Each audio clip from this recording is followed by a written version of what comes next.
அல்லது முன்பு உள்ள அரசாங்கம் தொழிற்கட்சிக்கு முன்பு ஆட்சி செய்த டோரி கவர்மெண்ட் கன்சர்வேட்டிவ் அரசாங்கம் விழுவதற்கு கூட இது ஒரு காரணமாக இருந்தது. அந்த நிலையில் இப்பொழுது இந்த மீண்டும் விசாரணை என்பது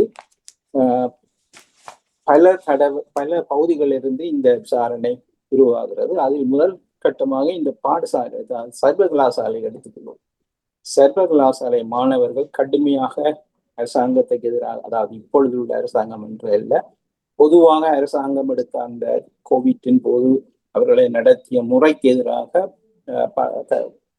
சர்வகலாசாலை மாணவர்கள் எதிர்ப்பு தெரிவித்திருந்தார்கள். இப்பொழுது அதில் ஏறக்குறைய 1,70,000 சர்வகலாசாலை மாணவர்கள் இப்பொழுது அரசாங்கத்துக்கு எதிராக காம்பன்சேஷன், தங்களுக்கு நஷ்டஈடு வழங்கும். காரணம் என்னவென்றால், இது மிக முக்கியமான விடயம். இந்த கோவிட்டின் போது ஒரு இடத்திலிருந்து ஒருவர் பிரயாணம் செய்ய முடியாது, அல்லது ஒருவருக்கு அருகில் இன்னொருவர் இருக்க முடியாது.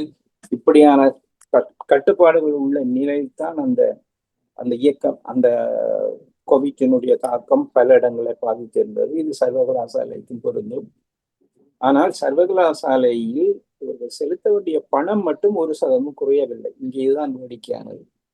பல மாணவர்கள் தங்களுடைய சர்வகலாசாலைக்கு செல்ல முடியாது, வீடுகளிலேயே முடங்கி இருக்க வேண்டிய நிலை, அல்லது வீடியோ மூலமாக சில வகுப்புகளை பார்ப்பது போன்ற நிகழ்ச்சி இருந்தது. உண்மையில் ஒரு சர்வகலாசாலை சென்று அங்கே நடக்கும் விரிவுரைகளை கேட்டு அதற்கான விளக்கங்களை கேட்டு வரும் அதே அறிவு, அதே தரம் இல்லை. ஆனால் இவ்வளவு தரக்குறைவான செயல்பாடுகளின் மத்தியிலும் கட்டணங்களில் மட்டும் ஒரு சில எந்த அளவு குறைபாடும் இருக்கவில்லை. முழு கட்டணமும் மாணவர்களிடம் பெறப்பட்டது. அந்த நேரம் பெரிதாக சுட்டி காட்டப்பட்டது. பின் இந்த சத்தம் சற்று ஓய்ந்திருந்தது. ஆனால் இப்பொழுது மீண்டும் அது சந்தைக்கு வந்துள்ளது. இப்பொழுது பல கல்லூரிகள், அதை குறிப்பாக முக்கியமான சில 36 விதமான விளக்கு இருக்கிறது. அதில் பல புகழ்பெற்ற சர்வகலாசாலைகள் பல இப்பொழுது மாணவர்களுடைய எதிர்ப்புக்கு எதிராக குரல் கொடுக்க வேண்டிய நிலையில் அவர்களுக்கு நஷ்டஈடு வழங்கும் ஒரு நிலைக்கு தள்ளப்பட உள்ளது. இது பெரும் ஆரம்பம். இது எவ்வளவு காலம் இது இப்படி இழப்பட போகிறதோ என்று தெரியவில்லை. ஒன்று, கோவிட்டினுடைய அந்த நோய் தொற்றை காரணமாக காட்டி நீங்கள் அங்கு பெற தேவையில்லை, வீட்டிலிருந்தே படிக்கலாம் என்று கூறினார்கள். இது ஒன்று. இது நிறையவே கோபம் உண்டு மாணவர்களுக்கு. இன்னொரு விடயம் வேறு நடந்தது. இது ஒரு புறம் இருக்க, இந்த சர்வகலாசாலை விரிவுரையாளர்கள், ஆசிரியர்கள், விரிவுரையாளர்கள் தங்கள் கோரிக்கைகள் குறித்து பல தடவை வேலை நிறுத்தத்தில் இறங்கினார். இந்த வேலை நிறுத்தத்தின் போது கூட இதே சர்வகலாசாலை மாணவர்கள் கஷ்டத்துக்கு உள்ளானார்கள். அப்ப அவர்கள் கூற, ஒரு புறம் இந்த நோய் காரணமாக எங்களிடம் முழுது காசை நீங்கள் எடுத்துக்கொண்டே எங்களுக்கு சரியான கல்வி அறிவை தரவில்லை, அதே போன்று உங்களுடைய தனிப்பட்ட கோரிக்கைகள், உங்களுடைய சம்பள உயர்வுகள் குறித்து நீங்கள் வருகை தராமல் சர்வகலாசாலை பகிஷ்கரித்த பொழுது கூட நாங்கள் உங்களுக்கான முழு தொகையை கட்டியிருக்கிறோம். ஆகவே இதை நீங்கள் எங்களுக்கு மீண்டும் இந்த காசை திருப்பி தர வேண்டும் என்று 2 விதமான, மற்றது ஆன்லைனிலும், மற்றது பர்சன், ஒரு நேரடியாக வந்து படிப்பதற்கும் ஆன்லைன் மூலமாக படிப்பதற்கு நிறைய வித்தியாசம் உண்டு. ஆகவே இது சரியாக நடக்கவில்லை என்றும், மற்றது கிராஜுவேஷன் செரிமனி, இது அடுத்தது. அதாவது ஒருவர் கிராஜுவேட் பண்றாரு என்றால் அவருக்கு ஒரு செரிமனி நடக்கும்.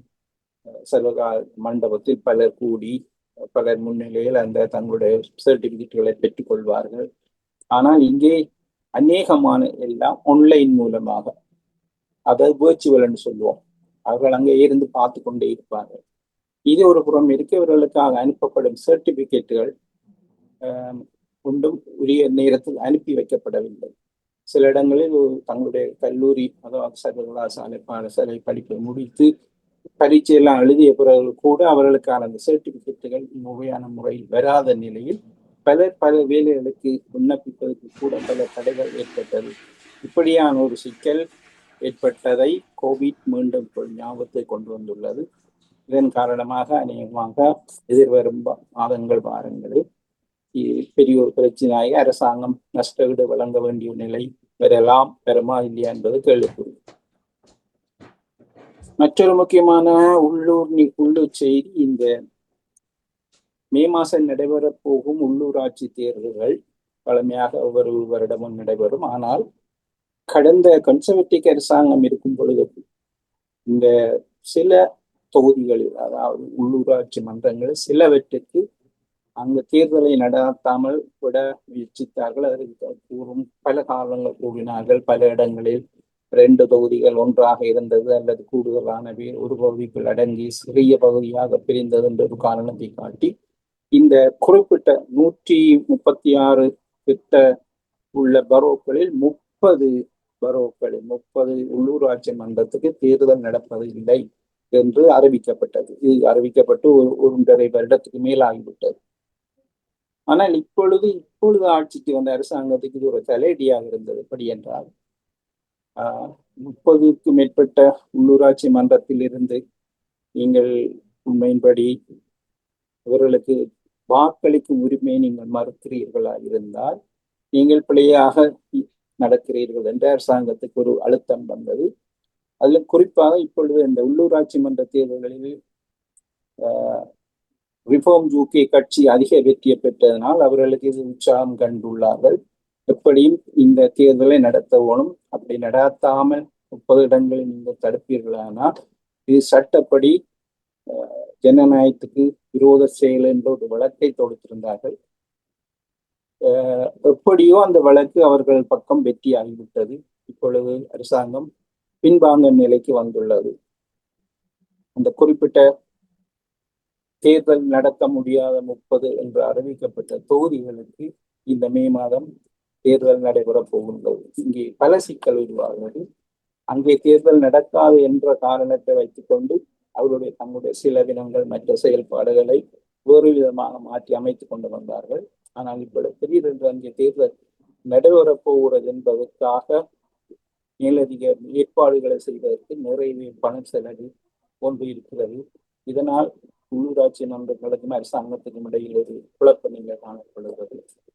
இது ஒரு புறம் இருக்க, பல உள்ளூராட்சி மன்றங்களுக்கு அரசாங்கம் பணம் கொடுக்காத நிலையில் அவர்களுக்கு முறுவல் காணப்பட்டது.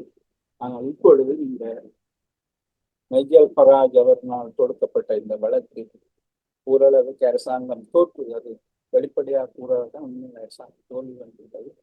அப்படி என்றால் அவர்களுக்கு நஷ்டவீடு வழங்க வேண்டியிருக்கின்ற உதாரணமாக இந்த நைஜல் ஃபராஜினுடைய கட்சி தொடுத்த இந்த வழக்குக்கான செலவினங்களை அரசாங்கம் கொடுக்க வேண்டிய நிலைக்கு தள்ளப்பட்டுள்ளது. அது இன்றைய கணக்கின்படி குறைந்தது 1 லட்சம் பவுன்கள் இந்த கட்சிக்கு அரசாங்கம் கொடுக்க வேண்டியிருக்கிறது. ஏனென்றால் அவர்கள் எதிர்த்துதான் இந்த வழக்கை போட்டார்கள். அதே நேரம் மத்திய கட்சிகள் இதை எதிர்த்து கதைத்துக் கொண்டிருந்தார்கள். எதிர்த்து இந்த நடவடிக்கைகளை நடக்கவில்லை. இதில் இன்னொரு விடயம் கவனிக்கத்தக்கது, வெறும் தொழிற்கட்சி மட்டும் இதை எதிர்க்கவில்லை, கன்சர்வேட்டிவ் கட்சியும் இதை எதிர்த்திருந்தது.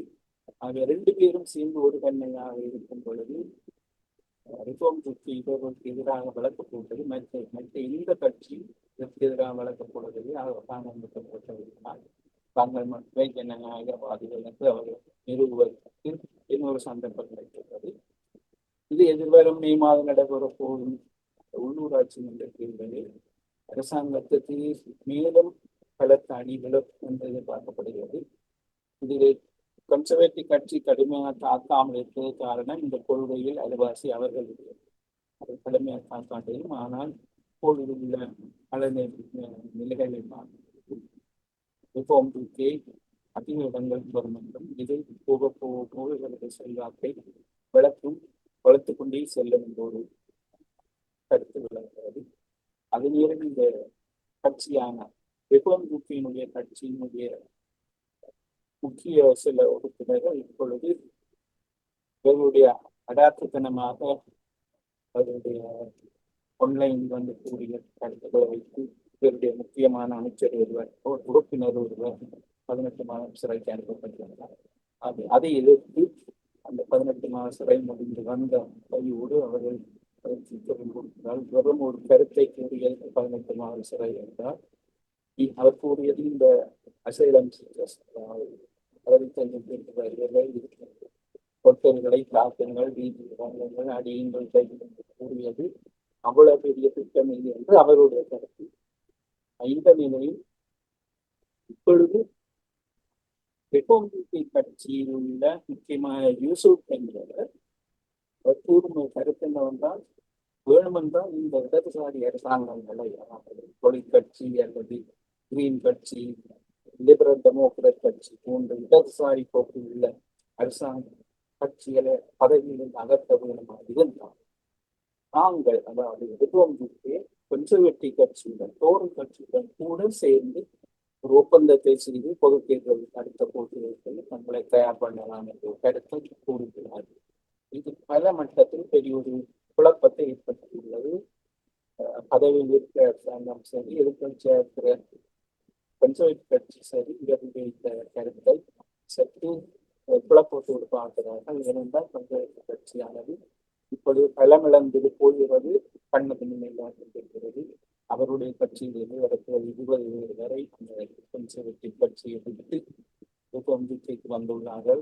அங்கே வந்தவர்கள் பலர் முன்னாள் அமைச்சர்களாக இருந்தவர்கள், பல இது அனுபவம் உடையவர்கள். ஆக இவர்கள் வைத்துக் கொண்டு தாங்கள் ஒரு அரசாங்கத்தை நடத்த முடியும் என்ற நிலைக்கு ரிபப்ளிக் இருக்கிறது. இது எதிர்காலத்தில் இங்கு ஒரு பெரிய அச்சமான சூழ்நிலையை பிரித்தானியா சந்திக்க போவதாக பலராலும் கருதப்படுகிறது.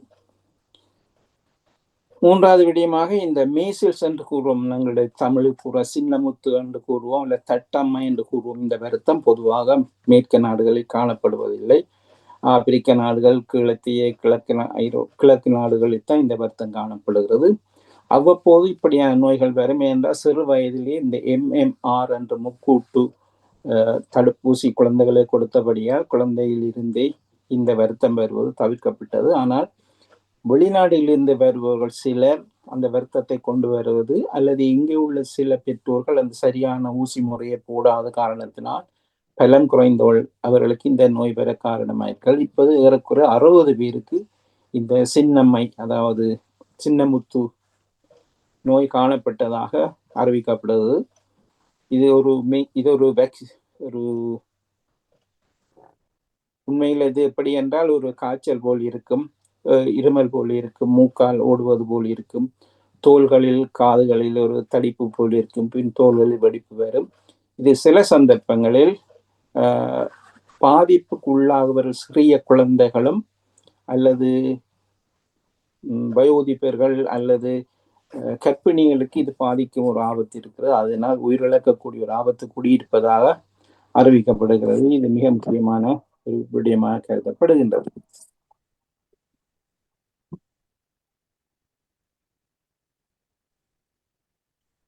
இன்று சரியாக 8 மணிக்கு பிபிசியினுடைய ஒரு முக்கியமான ஒளிபரப்பு ஒன்று சென்றிருந்தது. அது எல்லோருக்கும் தெரிந்த அளவு பிரித்தானியாவில் உள்ளவர்கள் தெரியும். பனோராமா என்ற ஒரு நிகழ்ச்சி பிபிசியினால் ஒளிபரப்பப்படுவது மாதத்தில் ஒரு தடவை அல்லது 2 தடவை முக்கியமான சில விடயங்களை வைத்து. ஆனால் இன்று ஒளிபரப்பானது நான் கூட அதை பார்க்கக்கூடிய வாய்ப்பு கிடைத்தது.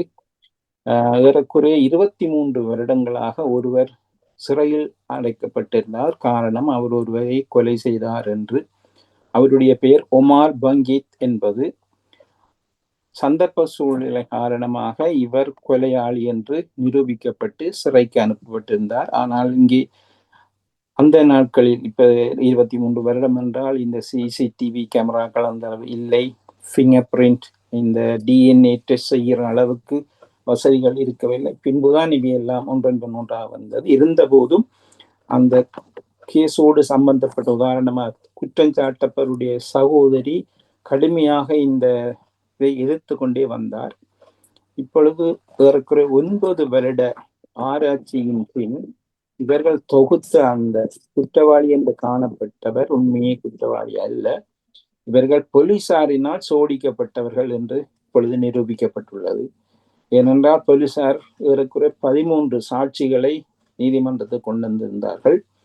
அந்த 13 சாட்சிகளில் 2 பேர் நாங்கள் வரவே மாட்டோம் என்று கூறி ஒரு 10 சாட்சிகள் இருந்தார்கள். பின்பு ஒவ்வொரு சாட்சியும் அந்த நேரத்தில் போலீசாருடைய அழுத்தம் காரணமாகவும் அல்லது ஒரு அச்சம் காரணமாக தாங்கள் போலீசாரோடு ஒத்துழைக்காவிட்டால் தங்களுக்கு ஏதாவது நடக்கும் என்ற காரணமாக சில சந்தர்ப்பங்களில் பொய்களை கூறியிருந்தார்கள். இப்பொழுது இந்த விசாரணையின் பின் தெரிய வந்த என்னென்றால், இந்த 13 பேரில் எல்லோருமே கட்டாயப்படுத்தி இது நடந்தது என்று கூட, அதாவது இரத்தக்கரையோட வந்தார் என்றும், உடம்பில் ரத்தம் இருந்தது என்றும், அவர் அந்த நேரம் அங்கே இருந்தார் என்றும், அலபாய் என்று கூறுவோம் ஒரு சாட்சி, பொய்ச்சாட்சி சொல்லி குற்றவாளியாக காண்பது. ஆகவே இன்று அது தொலைக்காட்சி பார்க்கும் பொழுது எல்லோருக்கும் ஒரு அதிர்ச்சி ஊட்டும் செயலாக இருக்கிறது. ஒரு குற்றம் செய்யாத அவர் குற்றவாளி இல்லை என்று கூறவில்லை, அவர் வேறு வேறு குற்றங்களில் ஈடுபட்டுள்ளார். ஒரு பாவனை, போதைப் பொருள் விற்பனை உள்ள ஒருவர். ஆகவே அவர் செய்த வேறு சில செயல்களை கொண்டு இவர்தான் அந்த கொலையை செய்திருப்பார் என்று, அது ஒரு கொரிய பெண்மணி கொலை செய்யப்பட்டதை இவர்தான் அந்த கொலை செய்தார் என்று கூறப்பட்டது. ஆனால் இன்று அது பெரிய ஒரு அரசாங்கம் என்று பொதுவாக பிரித்தானியாவுடைய நீதி சேவை அல்லது போலீஸ் சேவைக்கு ஒரு பெரிய களங்கமாக இன்றைய நிகழ்ச்சி காணப்பட்டுள்ளது. இன்னொரு அரசியல் செய்தி, இந்த அரசாங்கம் இப்பொழுது செலவினம், அதாவது பாதுகாப்பு செலவினத்தை அதிகரிக்க உள்ளது. எல்லோருக்கும் தெரியும், இப்பொழுது மத்திய கிழக்கு அல்லது இந்த போர்கள் அல்லது யுக்ரைன் போர்கள் காரணமாக அரசாங்கம் முன்பை விட பாதுகாப்புக்கான செலவினத்தை கூடுதலாக கொடுக்கிறது. இது உள்ளூரில் மக்களுக்கு பல சிக்கல்களை ஏற்படுத்தி இருக்கிறது. ஆனாலும் அரசாங்கத்துக்கு இதற்கான செலவினத்தை அதிகரிக்க வேண்டிய ஒரு தேவை இருப்பதனால் அரசாங்கம் இப்பொழுது கேட்டுள்ளது. உதாரணமாக பிரதமர் இதை அறிவித்திருந்தார். இதே போன்று ஏனைய நாடுகளும் இதே கோரிக்கையை விடுத்துள்ளன. உதாரணமாக பிரான்சில் ஜனாதிபதி அங்கே செலவினங்களை அதிகரிக்க வேண்டும், போர் செலவு, அதாவது பாதுகாப்பு நடவடிக்கை செலவை அதிகரிக்க வேண்டும் என்று கூறியுள்ளார். ஜெர்மன் அதிபர் கூட பிரான்ஸை இது பற்றி கூறியிருந்தார்கள். ஆகவே இது உள்ளூர் பிரச்சனையும் வெளிநாட்டு பிரச்சனையும் சேர்ந்து ஒரு பொது பிரச்சனையாக இப்பொழுது காணப்படுகிறது, இந்த செலவினங்கள் என்பது. அடுத்ததாக இந்த செய்திகள், உள்ளூர் செய்திகளுக்குள் இது ஒரு செய்தியை கூறிக்கொண்டு செல்லலாம். இது ஒரு சின்ன சுவையான செய்தி என்று கூறலாம். இந்த நாங்கள் நம்முடைய நிகழ்ச்சியில் 2 தடவை ஒரு குறிப்பிட்ட விலங்கை பற்றி கதைத்து வந்திருந்தோம். அந்த விலங்கு பிரதமர் அலுவலகத்துக்கும் அந்த விலங்குக்கும் மிக தொடர்பு இருக்கு. உங்களுக்கு யாரை பற்றி கூறுவோம் என்று தெரியும். லெரி என்ற ஒரு பூனை, இது 2011ஆம் ஆண்டிலிருந்து பிரதமருடைய வாசஸ்தலத்தில் அது சீவித்துக் கொண்டு வருகிறது. இவரை அனாதை இல்லம் என்று கூறுகிற இடத்திலிருந்து பாதுகாப்பாக கொண்டு வந்து அங்கே கொண்டு வரப்பட்ட காரணம் என்னவென்றால், பிரதமர் அலுவலகத்தை சுற்றி நிறைய எலிகள் இருந்தன. ஆகவே இந்த எலிகளை கொள்வதற்காக இந்த பூனை அங்கே கொண்டு வரப்பட்டது. 6 பிரதமர்களை இது சந்தித்துள்ளது. இந்த பூனை அங்கே வந்து ஏறக்குறைய 15-19 வருடங்களாக அங்கே இருக்கிறார்கள். இந்த 6 பிரதமர்களை சந்தித்துள்ளார். இவர் பற்றிய முக்கியமான செய்தி இன்று சில படங்களோடு கூட வந்தது, சுவையா இருந்தது. எப்படி என்றால், பல இடங்களில் இவர் உதாரணமாக ஒரு முக்கியமான அரசாங்க அறிவிப்புகள், சில அமைச்சர்களுடைய அறிவிப்பு, பிரதமருடைய அறிவிப்புகள், அரசாங்க மாற்றங்கள் பற்றிய அறிவிப்பு வரும் பொழுது எல்லா கேமராக்களும் அந்த பிரதமர் அலுவலகத்தை நோக்கி சகல கேமராக்கள், உள்ளூர் கேமராக்கள் மற்றும் வெளிநாட்டு கேமராக்களும் அங்கே பொருத்தப்பட்டு இந்த செய்திகள் அங்கே ஒளிபரப்பப்படும் பொழுது நீங்கள் கவனித்திருக்கலாம், இந்த பூனை சர்வசாதாரணமாக எந்த ஒரு பிரச்சனையும் இல்லாமல் வந்து சென்று கொண்டிருப்பதை காணலாம். குறிப்பாக இந்த பிரெக்சிட்டுக்கு பிறகு நடைபெற்ற ஒரு முக்கியமான ஒளிபரப்பின் போது இவர் அங்கே வந்திருந்து அங்கே வந்து ஒரு புறாவை பிடிக்க பாய்ந்த ஒரு நிகழ்ச்சியை பலரும் ரசித்து பார்த்தது ஞாபகம் இருக்கலாம், இப்பொழுது மறந்திருக்கலாம். முன்னாள் பிரதமராக இருந்த ரிஷி சுனாக்கினுடைய மனைவி இன்று அதை பற்றி கூறும் பொழுது அவரிடம் ஒரு நாய் இருந்தது. ஆகவே இந்த நாய்க்கும் பூனைக்கும் சண்டை என்று தெரியும் தானே, அது காரசாரமான விவாதங்கள் அவருக்கிடையே இடம்பெற்று மேற்சுவையாக கூறியிருந்தார். அதற்கு டேவிட் கேமரோன் இருக்கும் பொழுதும் இதே பூனை அங்கே இருந்தது. அவர் அதை நகைச்சுவையாக வேறு விதமாக சொன்னார். அந்த பூனைக்கு ஆண்கள் பற்றி அவ்வளவு பெரிய பிரச்சனை இல்லை என்றால், ஆண்களை பற்றி அவ்வளவு கவனிக்காது, பெண்கள் வந்தால்தான் இந்த பூனைக்கு சிக்கல் என்று கூறிய அந்த நிகழ்ச்சி உள்ளூர் செய்திகளுக்கு ஒரு சின்ன ஒரு சுவையை தருவதாக அமைக்கலாம். இனி நாங்கள் சற்று வெளிநாட்டு செய்திகளுக்கு செல்லலாம் நினைக்கின்றேன். ராமன், இந்த நேரம் உங்களுடைய சில கருத்துக்களையும் கேட்டுக்கொண்டு அடுத்த ஒரு பக்கம் செல்லலாம். இப்போ மே 7ஆம் தேதி உள்ளூராட்சி மன்ற தேர்தல் நடக்கிற போறதா இல்லையா? நடக்க போறது. அதில் 30 பரோக்களில் பரோக்கள். ஆனால் இப்பொழுது அரசாங்கம் அதை நடத்த போவதற்கு பல, அதாவது ஒன்று இவர்கள் அந்த ஜூட்டர்ன் கூறி ஜூட்டர்னே இவர்களுக்கு பேராக வந்து விட்டது. எனது யூட்டர்ன். அப்ப இன்னைக்கு எனது ஜூட்டர்ன். அப்ப இது அரசாங்கத்துக்கு ஒரு முக்கிய ஒரு சவுக்கடியா இருக்கிறது. அது நேரம் இது இன்னொரு விதத்தில் பொருளாதார ரீதியா நிறைய நஷ்டங்களை ஏற்படுத்தி, ஒன்று நைஜல் ஃபராஜ் கொடுக்க வேண்டிய 1 லட்சத்துக்கு பணம் ஒரு புறம், அந்த தேர்தல் நடத்துவதற்கான புதிய ஆயுத்தங்களை திடீரென்று மேற்கொள்வதற்கான செலவினங்கள் என்பன அரசாங்கத்தை இன்னும் பாதிக்க உள்ளது. இவரை பதவி விலகணும் என்று கூறும் அந்த கூறுபவர்கள் ஒவ்வொரு சந்தர்ப்பத்தையும் பயன்படுத்தி கூறுவார். இன்றும் பிற்பகல் வானொலியை கேட்கும் பொழுது இது மகா தவறு இவர் செய்துவிட்டால் இது இன்னும் ஒரு ஜூட்டோன், இது அவமானம், இவர் ராஜினாமா செய்யணும் என்ற அந்த கோரிக்கையும் தொடர்ந்து தினசரி வானொலிகள் தொலைக்காட்சிகள் வருவதை நீங்களும் அவதானித்திருக்கலாம்னு நினைக்கின்றேன்.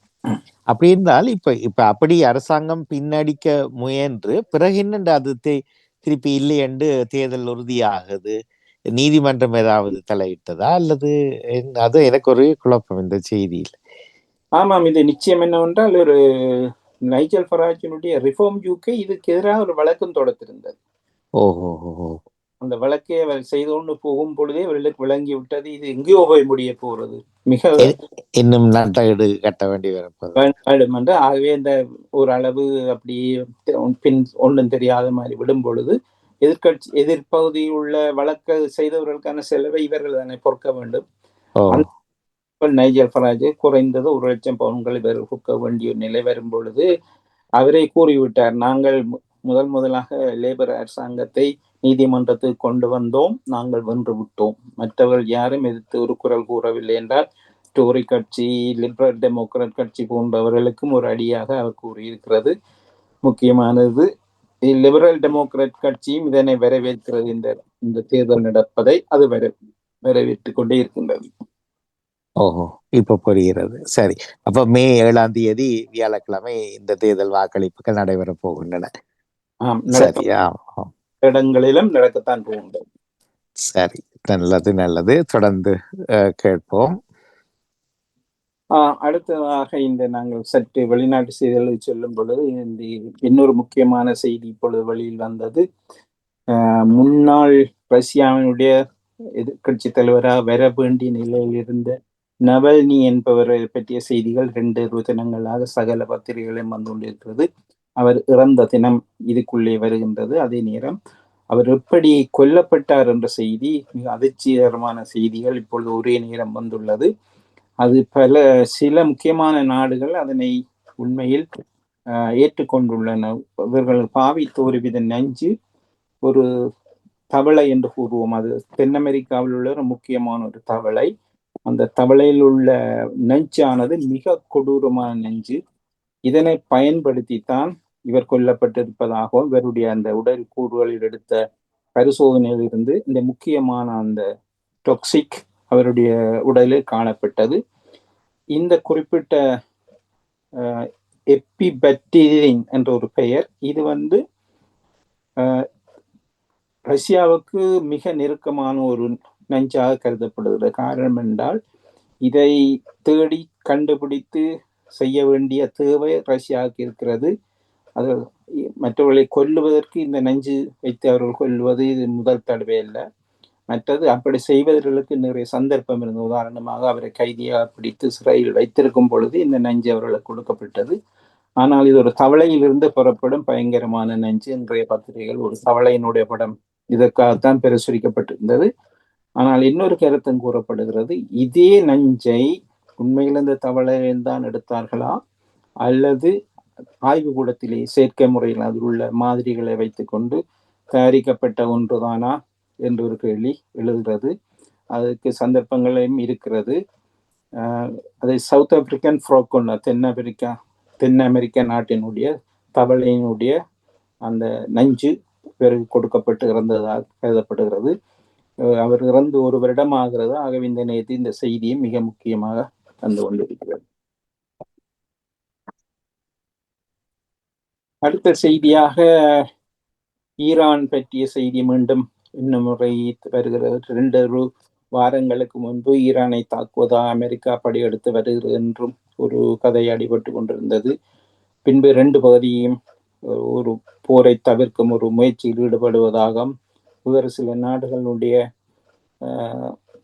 சம்மதத்தின் அடிப்படையில் பேச்சுவார்த்தை நடக்க இருப்பதாக நாளைய தினம் 17ஆம் தேதி பிப்ரவரி மாதம் சுவிட்சர்லாந்தில் ஒரு பேச்சுவார்த்தை நடக்க இருக்கிறது ஈரானிய குழுக்களுக்கும் அமெரிக்காவினுடைய ஆதரவு குழுக்களுக்கும் இடையில். ஆனாலும் இதற்கிடையில் எப்படியாவது தன்னுடைய பலத்தை காட்டி ஒரு போரை நடத்த வேண்டும் என்று அமெரிக்கா முயல்வதாக தெரிகிறது. அது எப்படி என்றால் அவர்களுடைய காய் நகர்த்தல்கள் சற்று அளவுக்கு அதிகமாக இருப்பதாக தெரிகிறது. பல உளவு நிறுவனங்கள், பத்திரிகை நிறுவனங்களை கண்டுபிடித்துள்ளன. முக்கியமாக USS ஆப்ரகாம் லிங்கன் என்ற பாரிய போர்க்கப்பல் இப்பொழுது அமெரிக்காவை விட்டு நோக்கி இந்த பக்கமாக வந்து கொண்டிருக்கிறது. ஆனாலும் அது வந்த கப்பல் ஏறக்குறைய 700 கிலோமீட்டருக்கு அப்பால் ஈரானில் இருந்து நிற்பதனால் இந்த சேட்டலைட்டுக்குள் அந்த படம் விழவில்லை. ஆனால் அதே நேரம் இன்னும் ஒரு பாரிய கப்பலான USS ஜெரால்ட் ஆர் ஃபோர்ட் என்ற பாரிய கப்பல், இதுதான் உலகத்திலேயே மிகப்பெரிய போர்க்கப்பல் என்று கருதப்படுகிறது. இது மத்திய கிழக்கு நாடுகளை அண்மியுள்ள இடங்களில் இந்த கப்பல் இங்கே தரித்து நிற்கின்றது. ஆகவே இதனுடைய நோக்கம் என்னவென்றால் ஈரானான பேச்சுவார்த்தைகள் நடைபெறுமோ அல்லது நடைபெறாமல் விடுமோ அல்லது முறியும் கட்டத்தில் தன்னுடைய படைபலத்தை காட்டி ஈரானை தாக்குவதற்கு அமெரிக்கா முயற்சி செய்வதாக இன்று வந்த செய்திகளின்படி தெரிகிறது. இந்த US ஜெரால்ட் ஃபோர்ட் என்ற கப்பல் இன்னும் 3 வாரங்களில் இவர்களுடைய இந்த நாட்டுக்கு அண்மையில் வர இருப்பதாக தெரிகிறது. இந்த டிஸ்ட்ரோயர் இது வெறும் ஒரு கப்பலை பாதுகாப்புக்காக 3 டிஸ்ட்ரோயர் இன்னும் 3 போர்க்கப்பல்களுக்கு பாதுகாப்பாக வருகிறது. மற்ற இந்த கப்பலிலிருந்து 90 ஹெலிகாப்டர்கள் பறக்கக்கூடிய வசதி இருக்கிறது. மொத்தமாக 5600 சிப்பாய்கள் இந்த நடவடிக்கைகள் ஈடுபட இருக்கிறார்கள். இது நல்ல விடயம் என்று கூறுவதற்கு இல்லை. இது போருக்கான இன்னொரு முஸ்தீபாக இருக்கலாம். இது அமெரிக்காவை பொறுத்தவரை இப்பொழுது நடைபெற்று கொண்டிருக்கும் செயல்கள் ஒவ்வொரு தடவையும் அமெரிக்க ஜனாதிபதிக்கு சிக்கலான ஒரு நிலை வரும் பொழுது அவர் திடீரென்று இந்த கவனத்தை வேறு பக்கமாக திருப்பி கொண்டிருப்பார். இந்த ஈரானுக்கு இவர்களுக்கும் இடையிலே இருந்த சிக்கல்கள் ஓரளவுக்கு முடிவு வந்த பொழுது கடந்த வாரம் இந்த எப்ஸ்டீனுடைய விவகாரத்தில் இன்னும் பலருடைய பெயர்கள் வந்தன. அத்தோடு குறிப்பிட்ட அந்த ஃபைல்களில் வந்த சிலருடைய முகங்கள் மறைக்கப்பட்டும் சிலருடைய தகவல் வெளியிடப்பட்டதும் ஒரு சிக்கலை கொடுத்துள்ளது. அந்த இடத்தில் பல நாடுகளில் உள்ள பலர் இதில் ஆட்டப்பட்டு கொண்டிருக்கிறார்கள். பிரான்சில் கூட இன்று முன்னாள் அமைச்சரான ஜாக் லாங் என்ற அவருடைய அலுவலகம், அதாவது ஒரு அரபு நாடுகளுக்கான ஒரு அமைப்புக்கு பொறுப்பாக இருந்தவர், அவருடைய அலுவலகத்திலும் இன்று திடீரென்று சோதனைகள் நடாத்தப்பட்டது. காரணம் இவருக்கும் அந்த எப்ஸ்டீன் என்றவருக்கும் உடைய தொடர்புகள், இந்த தொடர்பு காரணமாக எந்த அளவு அரசாங்க நிதிகள் பரிமாறப்பட்டன அல்லது செய்திகள் பரிமாறப்பட்டன என்ற ஒரு கேள்வி எழுந்து கொண்டே இருக்கிறது.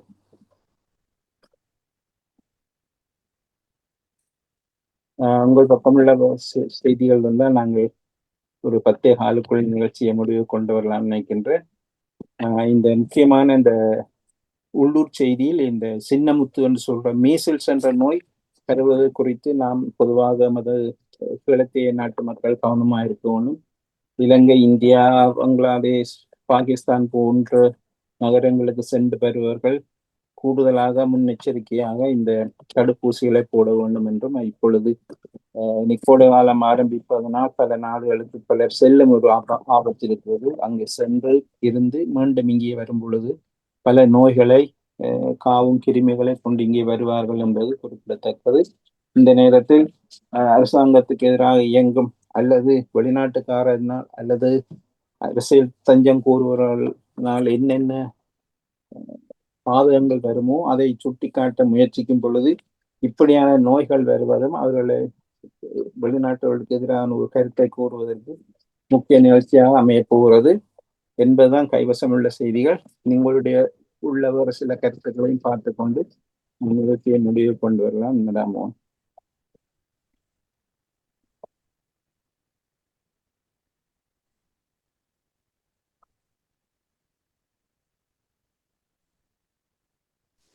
மன்னிப்புடன் அது எனக்கு சரியாக கேட்கவில்லை. நான் என்றால் இந்த தற்போதைய செய்திகள் ஓரளவுக்கு கைவசம் உள்ள செய்திகள். சரி சரி சரி சரி, நன்றி நன்றி நன்றி.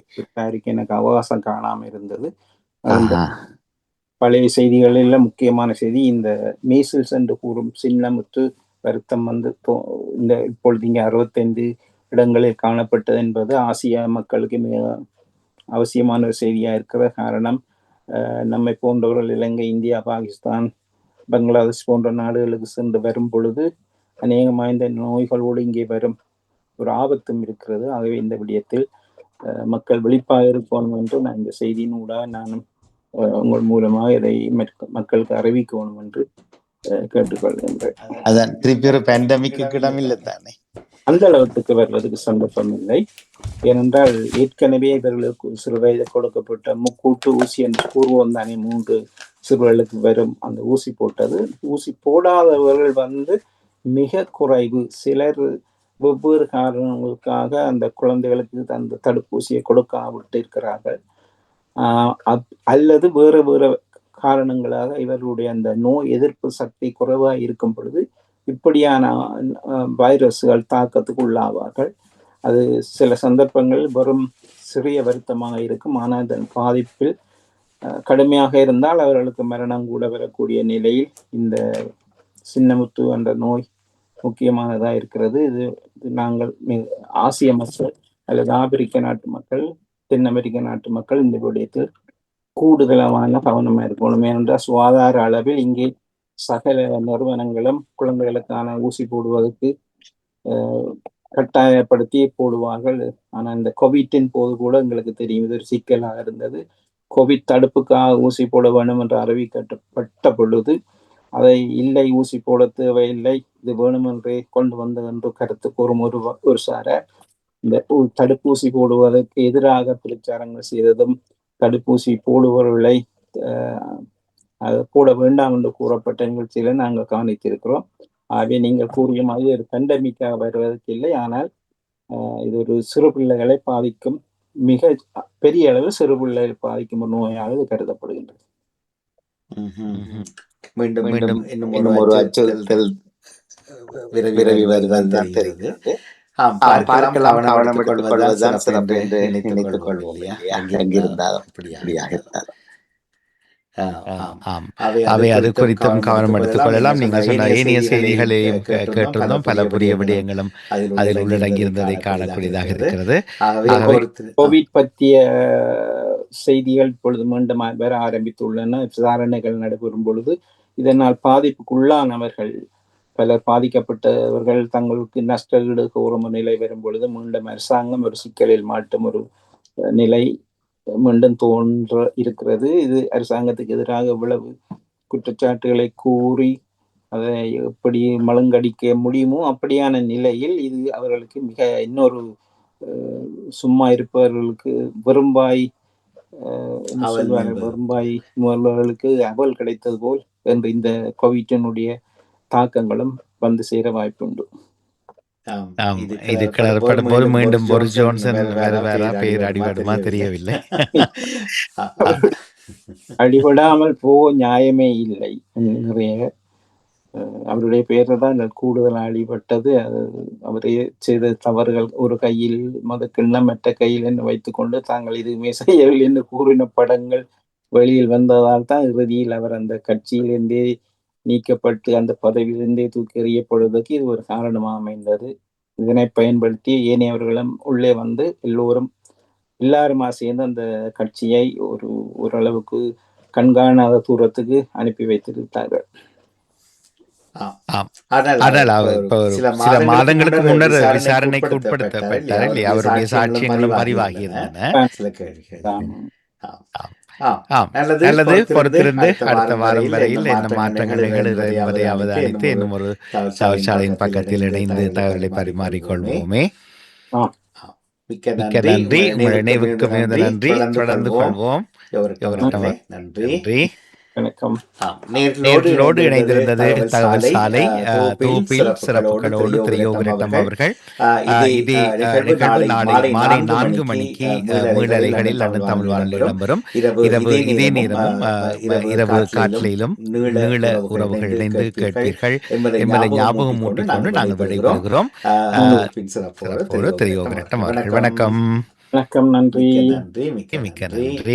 நன்றி. வணக்கம். இது லண்டன் தமிழ் வானொலியின் 24 மணி நேர காட்சியுடன் தொடர்ந்து கொண்டிருக்கிறோம். தொடர்ந்து நிகழ்ச்சிகளோடு உறவுகள் இணைந்து கொள்ளலாம்.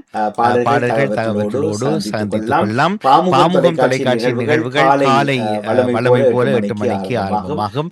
செவ்வாய் தினத்துக்கான நிகழ்ச்சிகளோடு நாங்கள் ஆயத்தமாகிக் கொள்ளலாம். தொடர்ந்து கொண்டிருப்போம். இது லண்டன் தமிழ் வானொலி, londontamilradio.net.